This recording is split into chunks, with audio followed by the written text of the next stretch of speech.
Hey everybody, I'm in my test world and doing a tutorial for my automatic cow and pig barbecue machine. I have it in my uh, survival world, works perfectly fine. It's somewhat resource intensive, but when you look at it, it's really not that much redstone. Like probably a stack maybe if you get it all right. So first off, I've done the outlines in different colored wool so it's easier to see. And we have this green representing the drop zone. So these pistons will retract when the lever is flipped, and anything standing on this green runway will drop. And they'll drop into this water here, and then they'll fall off the edge.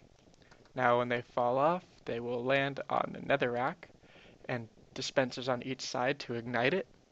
Inside the dispensers are flint and steel, which are activated with this other lever here, and it ignites, and a few seconds after it ignites, the pistons pull the netherrack back, and the cows and pigs fall.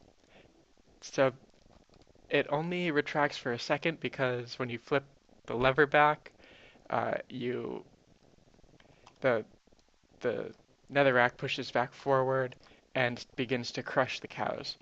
So the cows are on fire and being crushed, and as long as they die while on fire, they will drop the cooked beef and their hide, of course.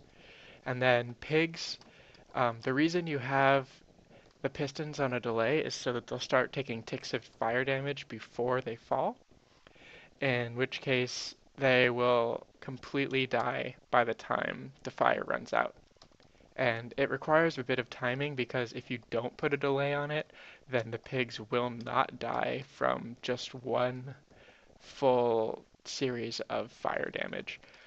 So keep that in mind. You're going to want to have a delay on those. I am using 4 redstone repeaters on full delay, and that is absolutely perfect. If you can do that, do it.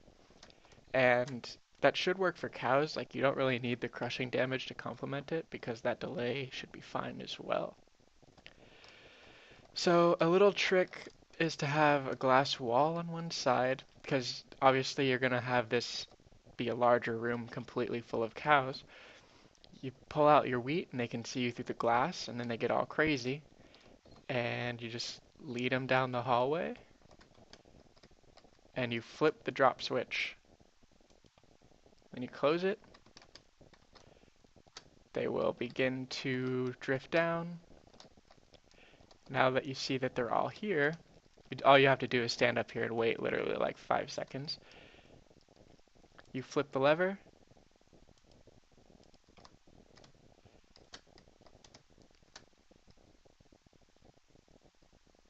and there you go. Everything died.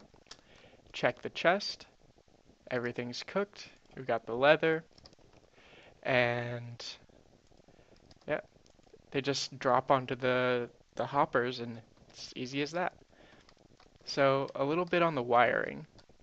You have this block, this left lever powers this block here because it's sitting on top of it, which powers this redstone underneath it.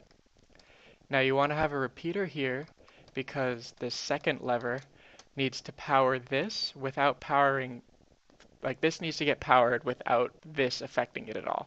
So you need a repeater to bypass it, otherwise it will connect.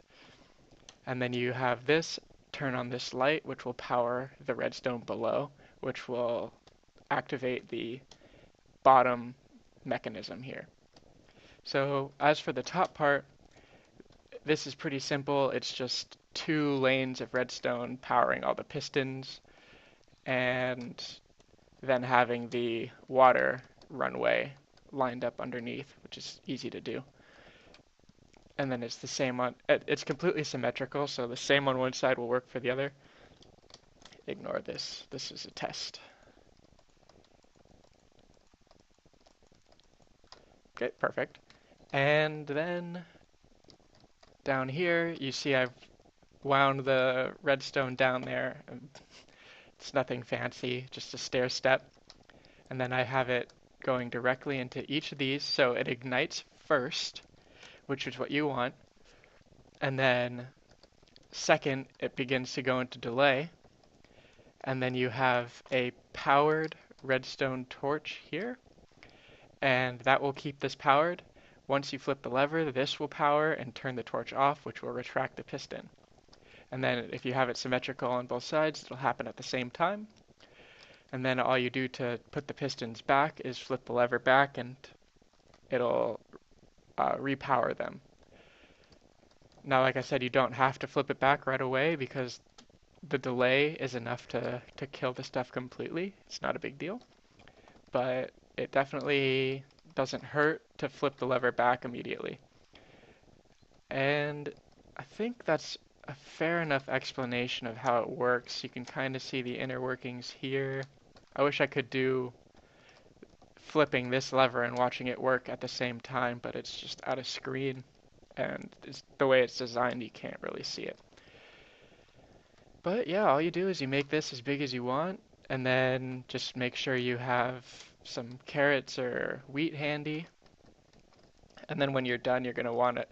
Like, the odds of you dragging every single animal down this runway is nearly impossible. So you don't have to worry about, like, running out.